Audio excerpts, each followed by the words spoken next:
বিজয়ের বইমেলা।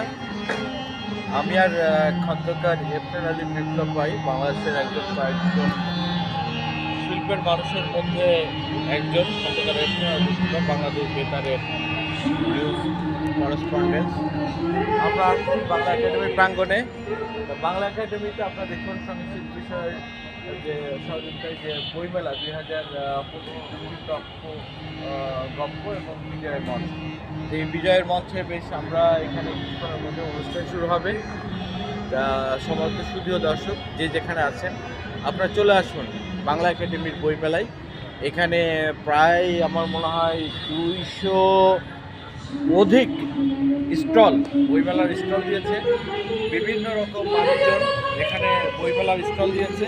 আপনারা এই যে ঘুরে ঘুরে এইগুলো দেখে বাংলা একাডেমির বইমেলার স্টল দিয়েছে আসলে মানুষ। তা আমিও আসলে দেখলাম বইমেলার স্টলগুলো খুব সুন্দর হয়েছে। এ পাশে ও পাশে এই যে এখন গান শুরু হয়েছে, আমরা গান শুনতে পাবো।